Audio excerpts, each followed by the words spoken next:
Ibu, kenapa bisa murtad? Nah, ini semacam kesaksian iman ya, teman-teman, kesaksian iman. Saya adalah dari Sumatera Barat ya, dari Minangkabau ya. Khususnya dari kota Payakumbuh. Ya, mungkin di sini ada orang Payakumbuh yang menonton. Hai. Ya. Payakumbuh. Ya, itu salah satu kota di Sumatera Barat ya. Nah, mengapa saya bisa mengenal Kristus? Itu dimulai sejak saya remaja. Ya. Seorang remaja kelas 2 SMA, ya kan, mengajukan pertanyaan di dalam otaknya, pertanyaan yang sangat-sangat sederhana, ya, sangat sederhana. Waktu itu yang saya pergumulkan adalah, mengapa ada banyak agama di dunia ini, sementara Tuhan itu Esa? Apakah Tuhan ini membuat begitu banyak agama? Apakah Tuhan dari semua agama itu sama? Kalau Tuhannya sama, kok ajarannya beda-beda? Begitu kan? Kenapa dari Tuhan yang Esa itu beda-beda ajarannya? Begitu. Dan setiap agama mengklaim dia yang paling benar gitu. Nah, saya pusing. Sebagai seorang remaja, saya berpikir, kok bisa begitu ya? Kalau secara logika sederhana saya saat itu, tidak mungkin Allah yang Maha Esa membuat begitu banyak agama dengan ajaran yang berbeda-beda. Begitu, ya. Harusnya Allah yang Maha Esa itu hanya menurunkan satu ajaran saja gitu, ya, satu ajaran saja, satu jalan ke surga, satu jalan ke neraka, begitu ya, satu pengajaran saja. Itu logika sederhana saya waktu itu. Apakah semua agama ini benar? Pertanyaan saya selanjutnya. Apakah semua agama ini benar? Begitu. Kalau semua agama ini benar, berarti Tuhan itu tidak konsisten. Berarti Allah yang Maha Esa itu mencela-mencele, ya, berkata kepada si A begini, berkata kepada si B begono, berkata kepada si C begana, ya kan? Nggak sama gitu, ya, karena setiap agama itu doktrinnya berbeda-beda, pengajarannya berbeda-beda gitu.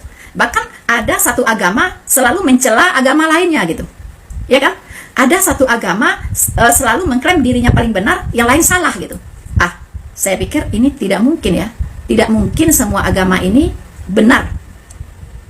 Tapi apakah semua agama ini salah? Bingung juga saya, ya kan? Kalau semua agama ini salah, berarti Tuhan itu nggak ada, gitu. Berarti agama ini buatan manusia semua, gitu ya. Tapi apa mungkin, gitu? Tuhan tidak menurunkan ajarannya. Bukankah Dia itu Maha Pengasih, Maha Penyayang? Pasti Dia punya ajaran yang juga tidak bertentangan dengan sifat-sifatnya. Dari situ pertanyaan itu, ya teman-teman, saya bergumul untuk mencari jawabannya. Dan saya waktu itu tidak banyak kenal, bahkan tidak pernah gitu mengenal pendeta, ya kan? Kemudian tidak pernah melihat Alkitab, gitu, melihat pun tidak pernah, teman-teman ya.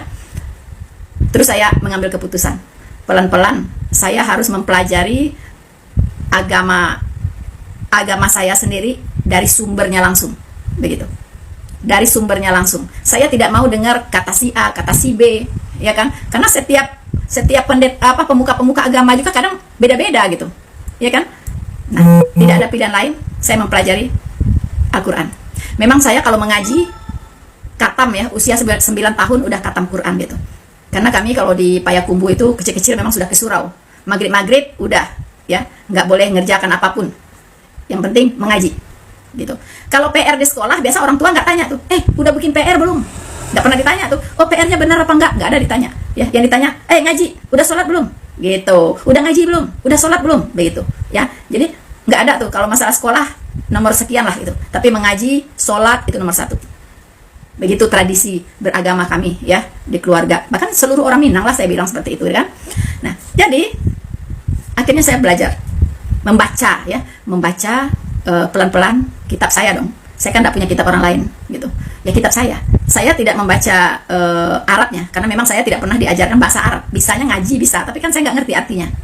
Apa artinya saya nggak mengerti, teman-teman. Ya, jadi nggak ada pilihan lain, saya harus membeli Al-Quran yang ada terjemahannya, begitu. Akhirnya saya pelajari, saya baca. Tetapi saya udah pegang satu metode, begitu. Ya, satu metode yang saya pakai untuk semua yang saya pelajari gitu. dalam mempelajari Alkitab saya juga pakai metode yang sama. Itu teman-teman ya. Jadi saya pakai metode ini. Saya tahu ya, Allah yang Maha Esa itu dia adalah Allah yang maha benar.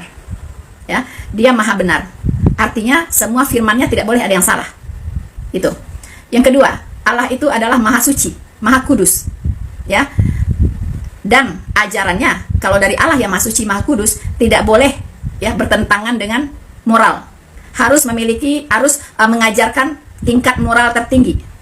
Ya, tingkat moral tertinggi. Ya kan? Bahkan harus lebih tinggi dari moral rata-rata yang diajarkan manusia. Itu Allah yang maha kudus. Ya, tidak boleh ajarannya melanggar kekudusannya. Ya, tidak boleh. Nah, yang ketiga, Allah yang maha tahu. Ya, Allah itu maha tahu. Dia harus ya memberitahukan, harus mampu ya memberitahukan hal-hal yang sudah jauh di belakang dan memberitahukan hal-hal yang jauh di depan yang belum terjadi. Itu namanya Allah yang maha tahu. Jadi Allah ini harus seperti itu dalam otak saya. Ya. Kemudian Allah yang maha kasih. Ya, sifatnya maha kasih. Kalau Allah maha kasih, maka ajarannya ya itu harus mengedepankan kasih sayang. Tidak boleh ada ajarannya yang mengandung kebencian, permusuhan, kekerasan, ya tidak boleh. Atau yang melanggar yang melanggar hal-hal yang membuat orang menderita, begitu, teman-teman. Ya, tidak boleh. Nah, jadi 5 kriteria yang saya tetapkan ya dalam mencari Allah yang maha benar, yang maha esa itu. Nah, ini saya pakai ketika saya mempelajari Al-Quran ya, dan saya juga pakai ya ketika saya mempelajari Alkitab. Begitu, teman-teman. Saya menghabiskan waktu cukup lama ya, dari kelas 2 SMA, umur saya 18 tahun ya kan. Saya baru menerima Tuhan Yesus memutuskan ya setelah saya mempelajari kedua kitab ini yang mengklaim dirinya sebagai kitab firman Tuhan ya, dan mengklaim dirinya paling benar ya. Dua-dua kitab ini mengklaim dirinya paling benar. Itu yang saya pelajari ya. Nah, dan tahun 2003, bayangkan, tahun 2003 di saat usia saya 40 tahun, 2004 di saat usia saya 40 tahun. Dari umur 18 tahun ke usia 18 tahun, itu berapa tahun? Berapa puluh tahun, teman-teman? Hah? Berapa puluh tahun? Hitung sendiri ya. 20-an tahun lebih ya. Benar nggak? Umur 18 sampai umur 40. 22 tahun. Nah, selama itu saya mempelajari ya dua kitab ini. Begitu. Bukan seperti membalik telapak tangan. Atau bukan karena Indomie, atau bukan karena di bawah pusar, hal-hal yang di bawah pusar, gitu. Ya. Saya menerima Yesus Kristus sebagai Tuhan dan Juru Selamat saya, bukan karena pernikahan, bukan. Ya, saya menikah secara Islam. Bahkan saat itu saya sudah punya 5 anak. Bayangkan, umur 40 anak saya sudah 5, teman-teman. Ya. Nah, back sedikit ke belakang. Mengapa saya memutuskan menjadi seorang Kristen? Karena 5 kriteria tadi saya temukan di dalam Alkitab. Ya. Saya menemukannya dalam sosok Allah yang ada di Alkitab. Haleluya, haleluya, haleluya. Shalom alaikum Masiyah. Salam Aki.